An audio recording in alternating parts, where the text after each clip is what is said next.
بسم اللہ الرحمن الرحیم سبحان اللہ الذین ان مکناہم فی الارض اقاموا الصلاة وآتوا الزکاة وأمروا بالمعروف ونهوا عن المنکر وللہ عاقبۃ الامور صدق اللہ مولانا العظیم۔ سورہ حج کی ایک ناتمام آیت آپ حضرات کی خدمت عالیہ میں پڑھی ہے، اس کا پہلے ترجمہ عرض کرتا ہوں، پھر اس سے متعلقہ مضامین آپ کی خدمت عالیہ میں پیش کرتا ہوں جو میری حقیر سمجھ میں آ سکے ہیں۔ عرض ہے کہ اللہ کریم نے فرمایا کہ الذین ان مکناہم فی الارض اقاموا الصلاة وآتوا الزکاة وامروا بالمعروف ونہوا عن المنکر وللہ عاقبۃ الامور۔ پیچھے سے ایک مضمون چلا آ رہا ہے، اللہ کریم اس میں فرماتے ہیں لَيَنصُرَنَّ اللَّهُ مَن نَصَرَهُ، اللہ کریم ان کی امداد فرماتا ہے جو اللہ کی امداد کرتے ہیں۔ تو ان اللہ لقوی عزیز، اللہ کی ذات پاک بہت قوت والی ذات ہے اور اس کی طاقت کا اندازہ نہیں کیا جا سکتا، غالب ہے۔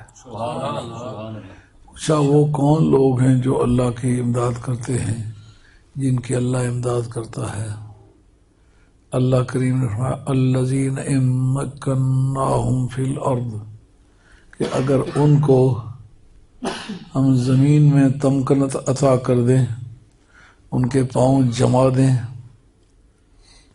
تو اقام الصلاۃ، پہلی بات تو وہ یہ کرتے ہیں نماز قائم کرتے ہیں، کیونکہ ان کا عقیدہ یہ ہوتا ہے یہ جو غلبہ اس وقت ہمارے پاس موجود ہے یہ اس کی دین ہے، جس نے یہ نعمتیں دی ہیں اس کی بارگاہ میں جھک کے رہنا ہے، کیونکہ قرآن نے ایک اور فارمولہ دیا لَإِن شَكَرْتُمْ لَأَزِيدَنَّكُمْ، جس حالت میں تم ہو، تم ترقی چاہتے ہو یا زوال چاہتے ہو؟ اگر ترقی چاہتے ہو لَإِن شَكَرْتُمْ لَأَزِيدَنَّكُمْ، میں تم سے یہ وعدہ کرتا ہوں جو نعمت تمہیں دی ہوئی ہے اگر اس کا تم نے شکریہ ادا کیا تو آئندہ ان نعمتوں میں اضافہ کریں، اس میں کمی نہیں ہوگی۔ یہ بڑی گارنٹی ہے، جس کو جو کچھ دیا ہے اس کا صحیح استعمال کرے، وہ بڑھے گا گھٹے گا نہیں۔ اور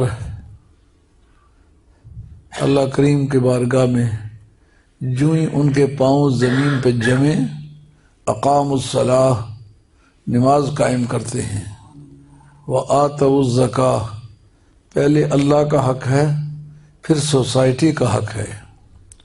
سوسائٹی میں خاص طور پر جو قانون کے کٹہرے میں کھڑے ہو کے ڈیمانڈ نہیں کر سکتے، ان کے حقوق کا، جن کی خاموش زبان حالات کی زبان سے وہ سوال کر سکتے ہیں، لیکن وہ مانگ نہیں سکتے کہ ہمیں دو، ہمارا اتنا حق بنتا ہے، کہ اللہ کا پہلے حق ادا کرتے ہیں، اس کی بارگاہ میں قیام کرتے ہیں، دن کو بھی اور رات کو بھی سجدوں اور زاریوں میں گزارتے ہیں، پھر دن بدن ان کی عزت میں، نعمتوں میں، حالات و واقعات میں ترقی ہوتی ہے، اور پھر اس کے بعد جو دکھیا اور پریشان حالاں لوگوں کے کام آتے ہیں تو ان کی دعاؤں سے اللہ تعالیٰ ان کے بیڑے پار کرتا ہے۔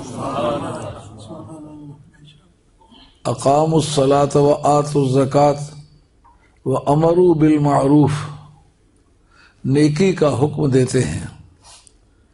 امر بالمعروف ایک ادارہ ہے اسلام میں، جس کو آپ کے قانون کی زبان میں کہہ سکتے ہیں ویجیلنس آف پیپل، لوگوں کی گرم نگاہی، جس کا نام آپ اپنی زبان میں لوگ کیا کہیں گے یار، بس ایک آدمی چوراہے میں کھڑا ہو کے پیشاب نہیں کرتا، قانونی طور پر اس کو کسی نے منع نہیں کیا ہوا، لیکن وہ کہتا ہے کہ اگر میں ایسا کروں تو لوگ کیا کہیں گے، کیسا پاگل آدمی ہے، کوئی مناسب جگہ تلاش کر کے ایسا اس نے کیوں نہیں کیا۔ یہ سب لوگ آتے جاتے ہیں، تو اس آدمی نے بےہودہ حرکت کی ہے، یہ لوگوں کی گرم نگاہی ہے۔ سبحان اللہ۔ مسجد ہے، اس کا راستہ روکتا ہے، لوگ کہتے کیسا پاگل آدمی ہے، اس میں تو کسی کو اگر توفیق ہو تو راستے کو زیادہ پر آرام دے اور مشکلوں سے پاک کرنا چاہیے تاکہ آنے جانے والے راہیوں کو تکلیف نہ ہو۔ امر بالمعروف کرتے ہیں اور برائیوں سے باز کرتے ہیں۔ اس کا مطلب یہ ہے کہ ان کو کوئی سرکاری طور پر ٹائٹل نہیں ملا ہوا ہوتا کہ تم نیکیوں کا حکم دو، نہیں، سارے مل کے انسان اگر اچائی کی حفاظت کریں تو ایک برا ماحول بھی اچھا ماحول بن سکتا ہے۔ اس کی کوئی تنخواہ نہیں ہے، کوئی قانونی اتھارٹی نہیں ہے، لیکن اس بات کا حق ہے کہ لوگ اس کو اچھا کہیں یا برا کہیں۔ اچھائی ہے تو اس کو اچھا کہنا، برائی ہے تو اس کو برا کہنا۔ کسی کام کے کرنے کی ترغیب کا نام ہے امر بالمعروف، اور کسی بدی سے روکنے کی جو بات ہے اس کا نام ہے نہی عن المنکر، بری باتوں سے منع کرنا۔ تو اس ادارے کی روح سے اگر آپ پوری کائنات کا مطالعہ کریں تو آدم علیہ السلام سے لے کر کے آج تک جن لوگوں کو عزت ملی ہے ان قواعد کی پابندی سے ملی ہے، اور جن کو ذلت ملی ہے ان قواعد کی خلاف ورزی سے ملی ہے۔ اور قرآن مجید نے مختلف لوگوں کی ہسٹری کو ریکارڈ کیا ہے۔ جس وقت نبی کریم علیہ السلام مکی زندگی میں تھے اس وقت کفار مکہ سب سرکار کے خلاف بات کرنے میں متفق تھے، کوئی بھی آدمی یہ نہیں کہتا بلال اچھا آدمی ایسے کلمہ پڑھ لیا، ابو بکر اچھے آدمی انہوں نے کلمہ پڑھ لیا، عمر فاروق اچھے آدمی انہوں نے کلمہ پڑھ لیا۔ وہ صحابہ کرام جو مکی زندگی میں رہتے تھے جن نے کلمہ کسی نے اپریشیٹ نہیں کیا بلکہ ان کو پریشان ہی کرتے رہے۔ پھر جس وقت اللہ تعالیٰ نے حالات بدلے تو وہی لوگ جو گالیاں دیتے تھے آج وہ درخت پر کے پتوں کی طرح کانپ رہے ہیں، لیکن سرکار نے ان کے مقابلے میں کیا کردار دکھایا۔ وہ لوگ جنہوں نے ایک کنسنسس، ایک اجماع منعقد کیا تھا کہ سرکار کو قتل ہی کرنا ہے، کئی اور تجاویز پیش ہوئیں کہ اس کے انسداد کے لیے، اس کی رکاوٹ کے لیے کیا کیا کرنا چاہیے۔ ان میں سے ایک بات یہ تھی کہ شیطان نے اس میٹنگ میں شمولیت کی تھی۔ اس کا مطلب یہ ہے کہ نبیوں کے خلاف بھی جب سازشیں ہوتی ہیں تو شیطان ان میٹنگوں میں کو آ کر پریزائڈ کرتا ہے، جس نے اس کو وہاں کبھی نہیں دیکھا تھا۔ اس لباس کا پہلا ہی بندہ جو اس میٹنگ میں آیا وہ شیطان تھا، اور سر پہ وہ جو دوپٹہ سے لٹکا کے اوپر وہ رسی سے لٹکاتے ہیں، اس کو غترہ بھی کہتے ہیں، اور اس کے اور بھی کئی ایک نام ہیں۔ اس شکل کا ایک بزرگ آدمی بڑی داڑھی رکھی ہوئی اس مجلس میں آ ٹپکا۔ بے ایمانی کرنے کے وقت کوئی نہ کوئی بزرگانہ شکل بنانا پڑتی ہے۔ پوچھا انہوں نے کہ یہ تو بڑی سیکرٹ میٹنگ ہے، اس میں تم کس طرح آ گئے ہو، کون ہو؟ تو اس نے کہا ماں بدولت جو ہے وہ دریا کے شیخ نجدن، آج بھی ڈکشنری میں اٹھا کے دیکھو شیخ نجدی کا ترجمہ شیطان ہے۔ یہ پرانا ٹائٹل ہے جو تاریخ اسلامی میں سب سے پہلی مرتبہ استعمال ہوا۔ شکل بزرگوں والی، اس پر وہ بت بھی اس کو کہتے ہیں، غوطرہ بھی کہتے ہیں۔ اس شکل کا پہلے وہاں بندہ نہیں تھا۔ جس وقت اہل سنت جماعت کے خلاف مہم چلی، وہ سرخ سا جو دوپٹہ ہے نا اور اوپر وہ رسی سی ہے، اس طرح کا غوطرہ یا بت یہ اس وقت استعمال ہوا تھا جب اہل سنت کو ٹاپل کرنے لگے تھے۔ لیکن اس کی ابتدا جو تھی وہ مکے میں شیطان نے کی تھی. پوچھا کون ہو؟ ان کا میں شیخ نجدی ہوں. اس وقت یہ ہوا کہ اس کو قتل کر دینا چاہیے. جو اس وقت وہاں بڑے بڑے دانشور موجود تھے، انہوں نے کہا اگر اس کو قتل کریں گے تو بنی ہاشم کے انتقام لینے کی قوت کو کون روکے گا؟ اس وقت اس لوئر نے کہا کہ کیوں گھبراتے ہو، میں تمہیں تدبیر بتاتا ہوں. 20 قبیلوں کی حکومت ہے جن کے پاس اختیارات ہیں. ہر قبیلے کا ایک آدمی لے لو، وہ قتل میں شریک ہو جائے. بعد میں کون تم سے انتقام مانگے گا؟ جو انتقام مانگنے والے وہ خود اس کے مجرم ہوں گے. تو بنی ہاشم کے پاس قوت کہاں رہے گی جو تم سے مانگتا پھرے گا؟ یہ طے ہو گیا تھا. یہ وہ لوگ تھے جو اس وقت سامنے کھڑے ہیں. سرکار نے اپنی نبوت کا کردار دکھایا اور کہا کہ تم نے ہمیں شہر سے نکالا تھا، قتل کے درپے تھے اور مجھ پر عرصہ حیات تم نے تنگ کر دیا ہوا تھا. آج میں کہتا ہوں لا تثریب علیکم اليوم، آج تم پر کوئی پکڑ نہیں ہے. نہ ہی تو کسی مغلوب اور شکست خوردہ کو غلام بنایا گیا، نہ ان پر کوئی جزیہ مقرر کیا گیا، نہ کوئی ٹیکس مقرر کیا گیا. جو سب سے بڑا سازشی آدمی تھا وہ ابو سفیان. ایک ابو سفیان آپ کا چچیرا بھائی تھا جس نے کہ مکہ شریف سے نکلنے سے پہلے قبیلہ عبد الدار کا جو میٹنگ ہال تھا اس میں سرکار کی مخالفت کے اشعار پڑے تھے. وہ اور ابو سفیان ہے. یہ یزید کے دادا جو ہیں بعد میں مسلمان ہوئے، یہ ان کا نام ہے. جتنی بھی اسلام میں اسلام کے خلاف جنگیں ہوئی ہیں ان کا بنیادی آخر یہی آدمی تھا. بدر کی جنگ سے لے کر کے آخری جنگوں تک، جس میں آخر کمر ان کی ٹوٹی ہے، وہ احزاب کی جنگ تھی. وہاں تک جتنی بھی جنگیں لڑی گئی ہیں ان کو ترتیب دینے والا بندہ یہی تھا. آپ نے فرمایا جو ابو سفیان کے گھر میں داخل ہو جائے اس کو بھی معافی ہے، جو کعبہ شریف کے اندر داخل ہو جائے اس کو بھی معافی ہے، جو ہتھیار ڈال دے اس کو بھی معافی ہے. لیکن سب سے پہلے نام اس کا لیے جو سب سے بڑا دشمن تھا. لیکن سرکار نے یہ واضح کیا تم جفا کرتے رہے اور ہم وفا کرتے رہے، اپنے اپنے فرض کو دونوں ادا کرتے رہے. اور قرآن مجید نے سابقہ امتوں کے اتار چڑھاؤ ذکر کرتے وقت امر بالمعروف اور نہی عن المنکر کے ادارے کو ڈسکس کیا ہے. قرآن مجید بیان کرتا ہے، سورہ معاہدہ کے اندر ہے لعن الذین کفروا من بنی اسرائیل علی لسان داود وعیسی ابن مریم ذالک بما عصوا وکانوا یعتدون کانوا لا یتناہون عن منکر فعلوہ لبئس ما کانوا یفعلون. قرآن کہتا ہے وہ لوگ جو کل تک اولاد انبیاء ہونے کی وجہ سے اپنے آپ کو سید سمجھتے تھے، لیکن انہوں نے صرف ایک نام کا استعمال کیا، جو نبیوں نے تعلیم چھوڑی تھی اس کو ٹچ نہیں کیا. قرآن کہتا ہے لعن الذین کفروا من بنی اسرائیل علی لسان داود وعیسی ابن مریم. ان پر لعنت کی گئی جو بنی اسرائیل میں سے کافر ہوئے تھے. کس حوالے سے لعنت ہوئی؟ کہا حضرت داؤد علیہ السلام کے حوالے سے، عیسیٰ علیہ السلام کے حوالے سے، ان کی زبان پر جن کی زبانوں کو رب نے رحمت بنا کر کے بھیجا ہوا ہے، ان کی زبانوں سے لعنت ہوئی.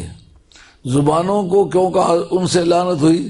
کہا جو زبور تھی وہ حضرت داؤد علیہ السلام پر نازل ہوئی تھی، انجیل حضرت عیسیٰ علیہ السلام پر نازل ہوئی تھی، تو ایک معنی میں وہ نبیوں کا کلام سمجھا جاتا تھا کہ نبی کی زبان سے ان کو وہ اطلاع ملتی تھی، اس لیے اس کے اندر ان کی لعنت کا ذکر آنا. قرآن نے اس کو کہا ہے کہ ان کی زبانوں سے اللہ تعالیٰ نے لعنت کی. تو نبی کی زبان تو رحمت مانگنے کے لیے ہے، وہ لعنت مانگنے کے لیے تو نہیں ہے. کہا کیوں ایسا ہوا؟ کہا کہ ذالک بما عصوا وکانوا یعتدون، این سے یعتدون، انہوں نے نافرمانی کی تھی اور زیادتی کیا کرتے تھے۔ کہا یہ دو الگ الگ قومیں تھی، درمیان میں سینکڑوں برس کا فاصلہ ہے، یہ اکٹھے کس طرح ہوئے؟ کہا جس وقت عقیدے اور عمل میں وحدت پیدا ہو جاتی ہے، سزاؤں میں وحدت پیدا ہو جاتی ہے۔ جن کا عقیدہ ایک جیسا ہوتا ہے، عمل ایک جیسا ہوتا ہے، ان کی سزا پھر ایک جیسی ہوتی ہے۔ اگر ان کے اعمال یا عقیدہ برا ہو تو، اگر اچھا ہو تو اگرچہ ان کے درمیان کئی 100 برس کا فاصلہ حائل ہو، مگر پھر بھی ان کا انجام ایک جیسا ہوتا ہے اچھائی میں۔ جیسا حضرت نوح علیہ السلام کا ذکر کیا، وَإِنَّ مِن شِيعَتِهِ لَإِبْرَاهِيمَ، حضرت ابراہیم علیہ السلام جو تھے یہ نوح علیہ السلام کی پارٹی کے تھے۔ شیعہ کے معنی پارٹی یا گروہ یا جماعت۔ اسی لیے ہمارے اسلام میں جو جھگڑے چلے ان میں شیعان علی اور شیعان معاویہ۔ آج ایک طبقے کو شیعہ کہتے، دوسرے کو نہیں کہتے، اپنے آپ کو سنی کہتے۔ حامی وہ یزید کے ہیں، کہلاتے سنی ہیں، لیکن اصل میں وہ شیعان معاویہ اور شیعان علی، دو دھڑے تھے، ان کا نام تھا، کسی مذہب کا نام نہیں تھا۔ اس لیے حضرت نوح علیہ السلام کا ذکر کر کے فرمایا ابراہیم ان کے دھڑے کے تھے، ابراہیم ان کی جماعت کے تھے، حال آنکہ دونوں کے درمیان 2600 برس سے کچھ زائد زمانہ حائل ہے۔ تو 2000 ابھی ہمارے اور سرکار کے درمیان جو ہے وہ 1500-1600 برس گزرتے ہیں، ان کے درمیان 2600 اور کچھ برس گزر چکے تھے، لیکن کہا ابراہیم ان کی جماعت کے ہیں۔ نہ دیکھا نہ بھالا، نہ ایک دور پایا، نہ ایک کتاب کو پڑھا، نہ ایک طرح کا فیشن، ان کا زمانہ ہی اور ان کا زمانہ ہی اور، اتنا فاصلہ ہو کر کے بھی قرآن نے کہا یہ ان کی جماعت کے تھے۔ یعنی جو انجام حضرت نوح علیہ السلام کا ہوا تھا وہی انجام ان کا ہوگا۔ ان کے دشمن بھی ذلیل ہوئے تھے، 945 برس لگا کر کے انہوں نے کنسپریسی کی تھی، انہوں نے سازشیں کی تھی، ایک ہی رگڑے کے ساتھ سارے صاف ہو گئے۔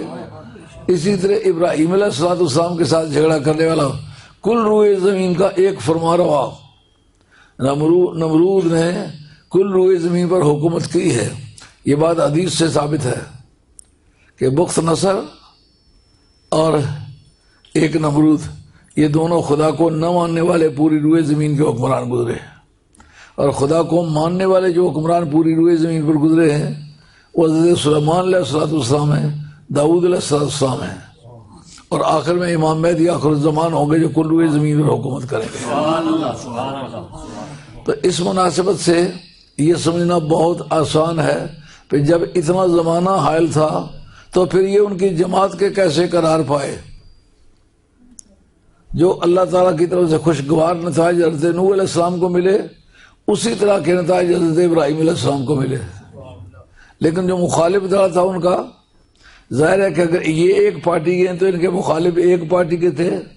جس طرح ان کو ایک دن رگڑا لگا اور پوری روئے زمین پر کوئی اس دھڑے کا بندہ نہ رہا، اسی طریقے سے اس کو بھی ایک ایسی شرمناک سزا میں مبتلا کریں گے کہ دنیا دیکھے گی کہ اس آدمی نے پیغمبر کی مخالفت کی ہے۔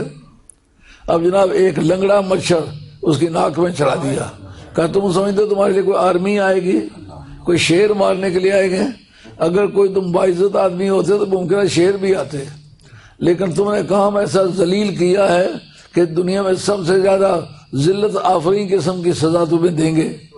اچھا مچھر چڑھ گئے جی، اب وہ اندر سے کھجلی کرے تو نمرود کہے جناب میرے سر میں جوتے مارو، اور تھک گئے نہیں مار سکتے، ان کا پیسے لے لو اور مارو۔ جوتا بھی نمرود کا، ملازم بھی نمرود کا، پیسے بھی نمرود کے، سر بھی نمرود کا، اور جوتا بھی نمرود کا۔ اس سے بڑھ کر اور ذلت آمیز سزا کوئی نہیں ہو سکتی۔ اس سے دو دھڑوں کا اندازہ ہو گیا کہ نہیں؟ حضرت نوح علیہ السلام کا جو عقیدہ تھا وہی عقیدہ ابراہیم علیہ السلام کا، جو ان کا عمل تھا انہی طرح کا عمل ان کا ہوا۔ اس وقت ہم یہ سوچتے ہیں یزید کا زمانہ اور ہے، ہمارا زمانہ اور ہے، حسین کا زمانہ اور تھا اور ہمارا زمانہ اور ہے۔ دیکھو تمہارے خد و خال کس سے ملتے ہیں۔ اگر تم اولاد رسول کے منکرین میں سے ہو تو جو یزید کا عشر ہوا ہے وہی تمہارا بھی ہوگا، اور اگر تمہارا عقیدہ اور عمل محبان آل بیت والا ہے تو سرکار نے فرمایا اخذ بید الحسن و بید الحسین فقال من احبنی و احب ہذین و اباہما و امہما کان معی فی درجتی یوم القیامہ۔ حسن حسین کا ہاتھ پکڑا، فرمایا میں ان سے محبت کرتا ہوں جو مجھ سے بھی محبت کرتا ہے، اور ان دونوں سے بھی محبت کرتا ہے، ان کے ماں باپ سے بھی محبت کرتا ہے، وہ قیامت کے میدان میں جنت کے اندر اس کلاس میں ہوگا جس کلاس میں ہوں گا۔ اب انجام کا فیصلہ نہیں ہو سکتا، کیوں یہ سوچا جا رہا ہے وہ زمانہ پرانا تھا، وہ گزر گیا ہوا ہے۔ حضرت ابراہیم علیہ السلام کے زمانے میں بھی یہ کہا جاتا ہوگا کہ نوح علیہ السلام کا زمانہ پرانا زمانہ تھا، اب نئے ماڈرن قسم کے لوگ ہیں، اس ماڈرنٹی کا فائدہ سوائے ہلاکت کے کیا ملا انہیں؟ بتوں کی پوجا ملی، سب کا ان کا سرگنا تھا، جوتوں کی برسات میں زندگی کے جو دن تھے وہ گزرے۔ تو اس سے ہمیں ایک سبق ملا یا نہ ملا؟ وہ کرتے کیا تھے جن کی وجہ سے لعن الذین کفروا من بنی اسرائیل علی لسان داؤد و عیسی ابن مریم۔ داؤد علیہ السلام کا زمانہ اور ہے، عیسی علیہ السلام کا زمانہ اور ہے۔ ان کی مسجد کا فیشن اور تھا، ان کی مسجد کا فیشن اور ہے، یعنی خدا کی نافرمانی، ڈس اوبیڈینس۔ ان کا فیشن اور تھا، ان کا فیشن اور ہے، لیکن مزاج کے اعتبار سے، جوہری اور اساسی حیثیت سے ان کی بھی نافرمانی تھی، ان کی بھی نافرمانی تھی، انجام ایک جیسا ہوا۔ قرآن کہتا ہے لعن الذین کفروا من بنی اسرائیل علی لسان داؤد و عیسی ابن مریم۔ داؤد علیہ السلام کی زبان سے، عیسیٰ علیہ السلام کی زبان سے بنی اسرائیل کے اس گروہ پر جو کافر ہوا لعنت برسی۔ ان کا قصور کیا تھا، ان کا قصور کیا ہے؟ بیچ میں ہزاروں برس کا زمانہ حائل ہے، تو ان دونوں کو ایک جگہ نتھی کیوں کیا؟ فرمایا جس وقت عقیدے میں اور عمل میں وحدت آ جاتی ہے نتیجے میں وحدت آ جاتی ہے۔ عقیدہ ایک جیسا ہے، عمل ایک جیسا ہے، نتیجہ ایک جیسا ہوگا۔ داؤد علیہ السلام کی قوم کا کام کیا تھا؟ انہوں نے داؤد علیہ السلام کی نافرمانی کی۔ حکم کیا تھا؟ حکم یہ تھا کہ ہفتے والے دن مچھلیاں نہیں پکڑنی۔ اس میں ہے کوئی ایسی اٹریکشن، کوئی لذت جس کے لیے اس کام کو کر کے نبی کو ازردہ کرے، اللہ کو ازردہ کرے؟ لیکن نئی قوم نے کہا یہ پرانا فیشن چلا رہا ہے، ہفتے والے دن مچھلیاں پکڑیے، خدا کا اس میں کیا نقصان ہے؟ جیسے دور حاضر کا مسلمان اپنی نادانی کی وجہ سے باتیں گھڑنے لگتا ہے، پیغمبر کے مقابلے میں باتیں گھڑتے نہیں ہیں، سبمیشن کرتے ہیں، نبی کی غلامی کرتے ہیں۔ سرکار کے ایک صحابی ہیں، وہ جنگل سے لکڑیاں کاٹ کے آ رہے ہیں، تو راستے میں ایک صحابی ملے، انہوں نے پوچھا سرکار کی محفل میں گئے تھے؟ انہوں نے کہا ابھی ادھر سے اٹھ کے آیا ہوں۔ آپ نے پوچھا کہ سرکار کا آج کوئی تازہ ترین حکم کیا ہے؟ آپ نے فرمایا کہ حضور علیہ السلام کا ارشاد ہے مسترسلہ من الکعبین من الازار ففی النار۔ جس آدمی کے جو نیچے پہننے کا کپڑا ہے اس کو ازار کہتے ہیں، خواہ وہ شلوار ہو، خواہ وہ پجامہ ہو، خواہ وہ پینٹ ہو، جو ٹخنوں سے نیچے لٹکا ہوا ہے وہ جہنم میں جائے گا۔ انہوں نے جو پاجامہ پہنا ہوا تھا اس کے پائچے نیچے لٹکے ہوئے تھے، انہوں نے اسی وقت گٹر پھینک دیا اور نیچے بیٹھ کے اپنے پائچے اتنے پھاڑ دیے کہ جتنے قابل اعتراض سمجھے جا سکتے تھے۔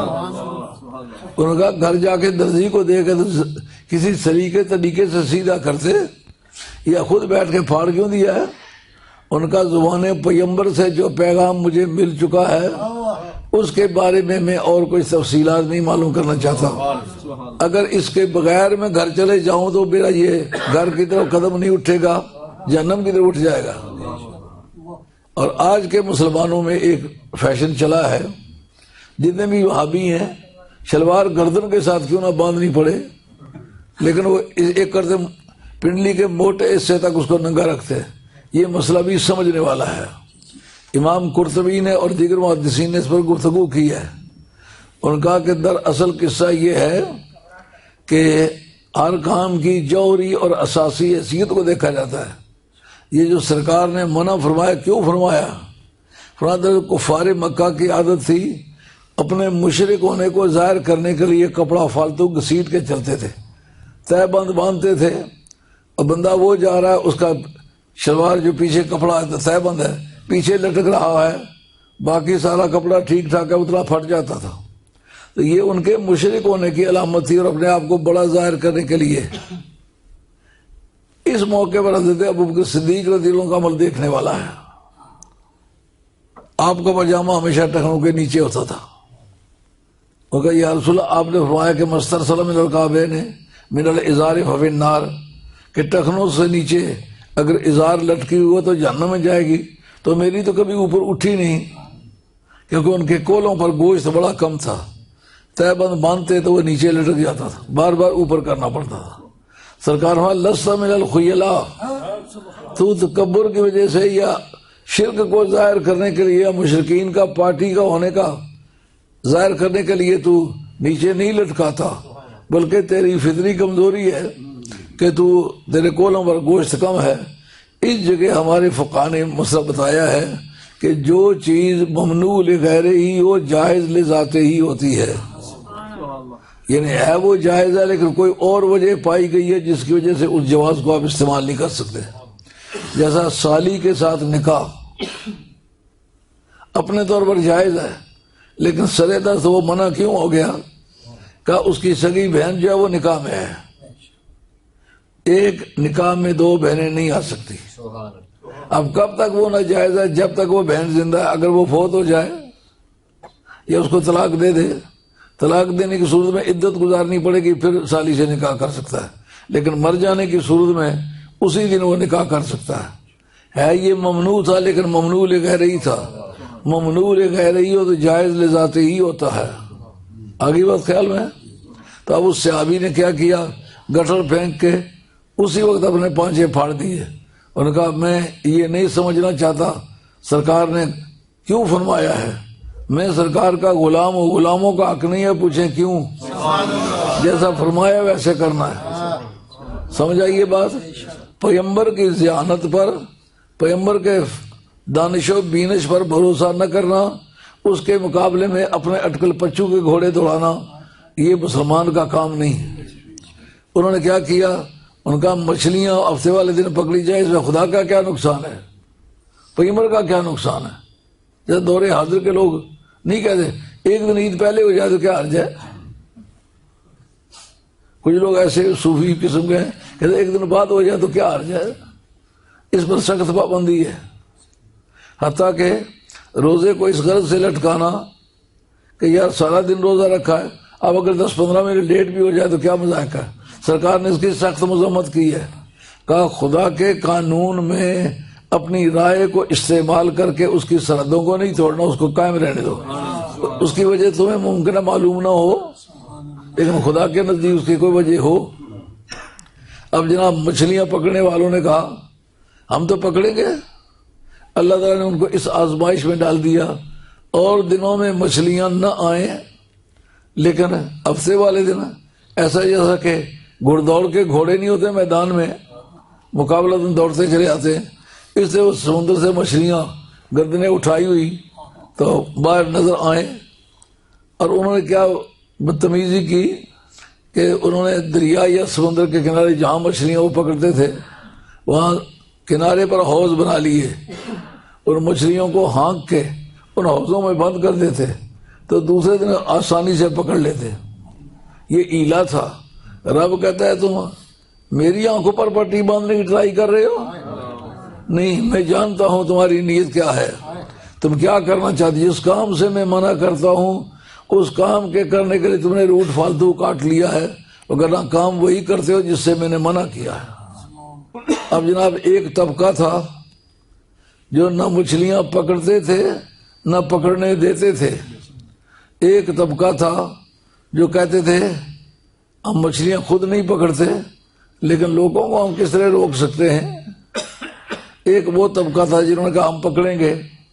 اب بن گئے تین طبقے، ایک وہ تھے جو ڈس اوبیڈینس کا ارتکاب کرتے تھے، جو خدا کی نافرمانی کا خود ارتکاب کرتے تھے، ایک وہ تھے جو نافرمانوں کو روکتے بھی تھے خود نافرمانی کرتے بھی نہیں تھے۔ اب رب نے جب فیصلہ کیا، کیا فیصلہ کیا؟ کہ ان کو بھی چارج کرو جو مچھلیاں پکڑتے تھے اور ان کو بھی چارج کرو جو پکڑتے تو نہیں تھے لیکن منع بھی نہیں کرتے تھے۔ کہا یہ بھی کرمنل ایبیٹمنٹ ہے، اعانت مجرمانہ ہے، قانون کی نظروں میں وہ مجرم ہے جو ظالم کے ہاتھ نہیں پکڑتا، روکو اس کو۔ کہا ان دونوں کو ایک جیسی سزا ہو۔ موجودہ دور میں جہاں سے اب گزر رہے ہیں ہم، یہ اسی سے طرح کا ملتا جلتا دور ہے۔ ہم دیکھتے ہیں چھوٹے سے چھوٹے آدمی سے لے کر کے منی لانڈرنگ کا کام پورے پاکستان میں نہیں بلکہ پوری دنیا میں ہو رہا ہے، اور کوئی غریب آدمی بھی ایسا نہیں کرتا۔ وزراء، گورنرز، اعلیٰ عہدوں کے عہدے دار، وزرائے خزانہ، اس طرح کے لوگ جو ہیں وہ یہ کام کرتے ہیں۔ اب مسلمانوں کی ڈیوٹی یہ ہے کہ ان کو سلام کرنے کے بجائے ان کو تبرہ بھیجیں، گلی گلی ان کو برا کہیں تاکہ لوگ اس سے پند پذیر ہوں، لوگ نصیحت حاصل کریں۔ ان کو دوڑ دوڑ کے سلام کرنا اور نعرے مارنا کہ اس طرح کا بندہ پہلے کائنات میں گزرا ہی کوئی نہیں ہے، یہ بدی جو ہے یہ اعانت مجرمانہ ہے، جو سزا مجرموں کو قیامت کے میدان میں ہوگی یا اس دنیا میں بھی ہوگی۔ جب لعنت ہوئی تو صرف ان کو نہیں ہوئی جو مچھلیاں پکڑتے تھے، ان کو بھی اسی طرح کی سزا ہوئی جو پکڑتا دیکھتے تھے لیکن روکتے نہیں تھے۔ اس لیے اسی کہ قرآن مجید نے ایک حدیث سے ایک ضابطہ مقرر کیا ہے، من رأى منکم منکرا فلیغیرہ بیدہ، جو آدمی کسی بدی کو دیکھے اس کی ڈیوٹی ہے اس بدی کو اپنے ہاتھ سے روکے۔ فإن لم یستطع فبلسانہ، اگر وہ اپنے ہاتھ سے اس کو روک نہیں سکتا، اس کے پاس وسائل نہیں ہے، تو وہ ہاتھوں سے مداخلت کر کے اس بدی کو روک نہیں سکتا، تو پھر اس کو چاہیے کہ اس کو زبان سے برا کہے۔ اگر ایسی حالت ہے اس کی کہ اگر وہ زبان سے برا کہنا چاہتا ہے تو بھی اس کی اپنی حیثیت، اس کے خاندان کی حیثیت محفوظ نہیں رہتی، اس خطرے کو محسوس کرتا ہے، تو ان حالات میں وہ کم از کم دل سے اس برائی کو برا سمجھے۔ جو دل سے بھی اس برائی کو برا نہیں سمجھتا، حضور نبی کریم علیہ الصلوۃ والسلام نے فرمایا فذلک اضعف الایمان، اس سے نچلے درجے کا کوئی جذبہ ایمان نہیں کہلاتا۔ یعنی اگر بدی کو روکتا بھی نہیں اور بدی کو برا بھی نہیں کہتا تو دل سے بھی اس کو برا نہیں سمجھتا، کہتا ہمیں کیا یار، یہ بڑا کافرانہ جملہ یہ مومن نے کبھی نہیں کہنا۔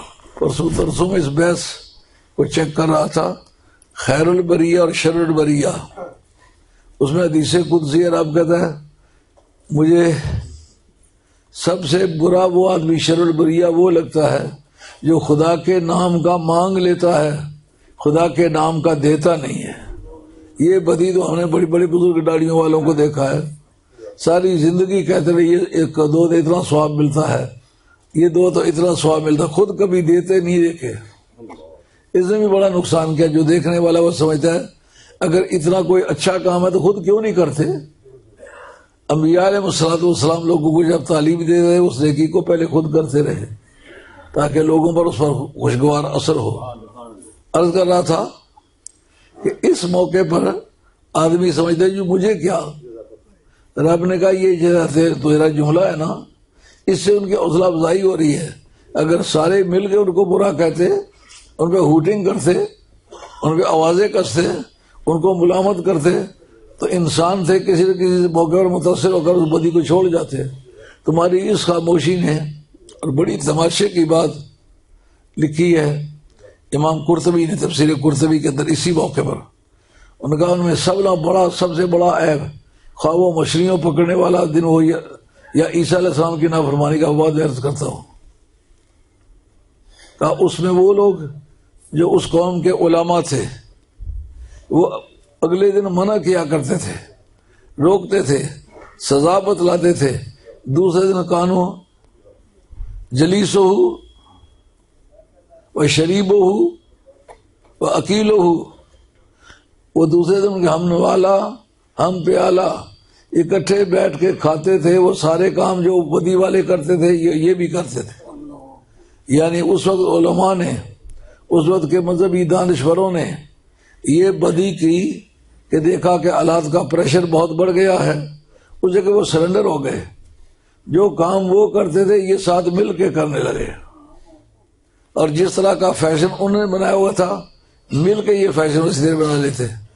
تو امام قرطبی نے لکھا انہیں سے سب میں بڑی برائی یہ آ گئی کہ اگلے دن تو وہ واز کر رہے تھے، دوسرے دن ان کے ساتھ بیٹھ کے اکٹھے کھاتے پیتے بیٹھتے اٹھتے تھے، ہم نوالا ہم پیالہ ہم مشرب، ایک ہی فیشن کے بن گئے۔ آج بھی ہم دیکھتے ہیں کہ جتنے بندے سیاسیات میں جاتے ہیں، مولوی جاتے ہیں، جس طرح کے باقی منی لانڈرنگ کرتے ہیں مولوی بھی اسی طرح کرتے ہیں، صوفی بھی اسی طرح کرتے ہیں۔ جو ان جگہوں میں رہنا چاہتے ہیں گورنمنٹ کی خوشامد کے لیے، ان کو برا کہنے سے ہمیشہ گریز کرتے ہیں۔ ان کو پتہ ہے اگر ہم نے ان کو برا کہا تو دوسرے دن ہم لوگ گئے۔ تو اسی طرح انہوں نے یہ کیا تھا، لیکن اب سزا ہوتے وقت کیا ہوا کہ وہ مولوی بھی بیچ میں رہے، وہ مجرم بھی بیچ میں رہے، اور جو دیکھ کے چپ کرتے اور کہتے ہمیں کیا یار ان کو کرنے دو۔ بچے صرف وہ لوگ ہیں جو بدی کرتے بھی نہیں تھے، بدی کرنے والوں کو برداشت نہیں کرتے تھے، ان کو ملامت بھی کرتے تھے، روکنے کی کوشش بھی کرتے تھے۔ اگر کوئی بدی کرتا تو انہیں بے بس کر کے کرتا، ان کے بس کے ہوتے ہوئے بدی نہیں کرتا تھا۔ یہ داؤد علیہ السلام، ان کے زمانے میں ان کو کیا سزا ہوئی کہ ان کو سزا یہ ہوئی کہ اللہ نے ان کی شکلیں بدل دی۔ شکلیں کس؟ بندر کی شکل میں، خنزیر کی شکل میں، اور قرآن مجید نے کہا کونوا قردۃ خاسئین، تو ہو جاؤ بندر پھٹکارے ہوئے۔ کہا بندر جو کہہ دیا پھٹکارے ہوئے کیوں کہا؟ یہ بڑا سمجھنے والا ہے۔ میں امید کروں گا کہ میری اس بات کو آپ یاد رکھیں۔ ہر روز ہر طرح کی باتیں نہیں ہوتی، کبھی ضرورت کے تحت کوئی بات آ جاتی، کرنا پڑتی ہے۔ کہا بندر جو کہا تو پھر ان کو پھٹکارے ہوئے کیوں کہا؟ کہا اس کی وجہ یہ ہے بندر نے دیکھا کہ سوداگر سو گیا ہے، ٹوپیاں اس کی بوری میں پڑی ہوئی ہیں، رومی ٹوپیاں تھی، اس کو دن کے وقت دیکھا تھا اسے وہ ٹوپی پہنی ہوئی تھی۔ وہ سارے بندروں نے ٹوپیاں پہن لی، درختوں پہ چڑھ گئے اور بتیرے پتھر وتھر مارے کہ یہ ٹوپیاں واپس ہوں، میں تاجر ہوں جا رہا ہوں۔ لیکن کوئی کس طرح واپس ہو؟ اس نے اپنی ٹوپی لے کر کے زمین پر پٹک دی۔ بندروں نے دیکھا اس نے ٹوپی نیچے پھینکی ہے، ان سب بندروں نے اتار کے ٹوپیاں نیچے پھینک دی۔ جب تک وہ نیچے اترتے ہیں اس نے ساری ٹوپیاں اٹھا لی۔ یعنی اس کے اپنے ضمیر میں، بندر کے اپنے ضمیر میں کوئی چیز نکال، اپنے دماغ میں کوئی چیز نہیں ہے۔ اب مسلمانوں نے جو غیر مسلم اقوام کے نقلیں اتارنے شروع کی ہوئی، اس کے اپنے دماغ میں کوئی چیز نہیں ہے کہ میں نے کس کا کلمہ پڑھا ہوا ہے، مجھے کس کا۔ جس وقت اپنے دماغ میں کوئی چیز نہ ہو، نقل ہی نقل اس کا مذہب ہو، کھانے کے وقت نقل، پہننے کے وقت نقل، پینے کے وقت نقل، چلنے پھرنے میں نقل، ہر چیز میں وہ نقل ہی نقل، اپنا دماغ سوچ سے خالی ہو، تو یہ بندر کی خاصیت کی حالت ہے۔ اب مسلمان ہو سمجھو، ہم لوگ مسلمان ہیں، سرکار کا کلمہ پڑا ہوا ہے، سرکار کے ہر لحاظ سے ہم پیروی کرنے کے پابند ہیں۔ جن لوگوں نے پیروی کی ہے ان کے بول بالے ہیں کہ نہیں؟ اس وقت جو حضور کے زمانے کے بعد خلافت کا زمانہ ہے، اس زمانے میں کیا صورتحال تھی؟ دو قومیں تھیں جو ماڈرن سمجھی جاتی تھی اور بہت عروج پر تھی۔ ایک کا نام تھا رومن امپائر، ایک کا نام تھا پرشین امپائر۔ تختہ کس نے الٹا تھا؟ ان لوگوں نے الٹا تھا جو اونٹوں کی ننگی پشتوں پر سفر کرنے والے تھے، جن کے ہاتھوں اور پاؤں میں دراڑیں پڑی ہوئی تھی، کوئی کریم استعمال کرنے کے لیے نہیں تھی۔ اور جس وہ لوگ آ کر کے دیکھتے، حضرت عمر فاروق کو دیکھا ایک باغ میں لیٹے ہوئے ہیں، درا سر کے نیچے رکھا ہوا ہے، سربراہ مملکت ہے، دو بڑی طاقتوں کے تخت سے الٹ چکا ہے۔ ماڈرنٹی کدھر گئی؟ وہ جو ماڈرن بنے پھرتے تھے ان کا تختہ الٹ کے رکھ دیا کس نے؟ ایک آدمی ہے جس کو باپ نے کلمہ پڑھنے سے چند دن پہلے لاٹھیوں سے مارا کہ تمہیں اونٹ چلانا نہیں آتا. جس کو اونٹ چلانا نہیں آتا تھا اس نے تختہ الٹا. وہ درفشانی نے تری قطروں کو دریا کر دیا. وہ سرکار کی گرمی صحبت تھی جس نے ظاہر و باطن کو بدل دیا. تو پھر ثابت کیا ہوا؟ اس تجربے نے ثابت نہیں کیا کہ کئی 100 برس سے لے کر جن کا کیسر و کسرا کا اقتدار چلا آ رہا تھا ان لوگوں نے ان کا تختہ الٹا جو اونٹوں کے پاؤں کا گوشت کھانے والے تھے، بکریاں چرانے والے تھے، کسی یونیورسٹی کے پڑھے ہوئے نہیں تھے. اور اس وقت تک صحابہ میں اورل سویلائزیشن تھی. لکھنے کا کام لاکھوں کے پیچھے کوئی ایک آدمی جانتا تھا.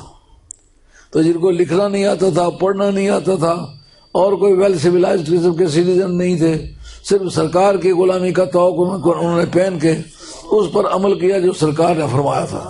تو نتیجہ کیا ہوا؟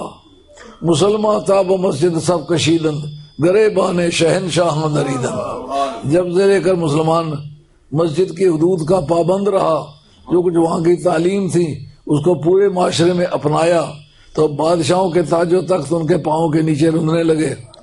اب ٹائم ختم ہو گیا، میں اجازت چاہتا ہوں، لیکن آج کی اس نشست میں چند باتیں میں نے کہی ہیں، اگر آپ ان کو یاد رکھیں گے آپ کو فائدہ پہنچائیں گی. آپ ان کا ذہنی طور پر ایک چارٹ بنا لیں اور اپنے معاشرے میں اس مقصد کی تعمیل کے لیے جتنا آپ کے لیے ممکن ہے حرکت کریں، تاکہ مسلمانوں کی صفوں میں ترتیب آئے، ان کی سوچوں میں ترتیب آئے، اور ان کی سویلائزیشن جو ہے وہ مغرب کو دیکھ کے متاثر نہ ہو، بلکہ ایسی زندگی گزارے کہ مغرب والے لوگ اسے دیکھتے نہیں ہو. انگریزوں نے اسی طرح سے وہ چھدری داڑھی رکھی ہوئی ہے، جگہ جگہ دیکھتے ہیں، جیسے عربوں کی داڑھی، صرف ان کو کیا فوقیت ہے؟ صرف پیسے تیل کے ہیں اور زیادہ ہے ان کے پاس.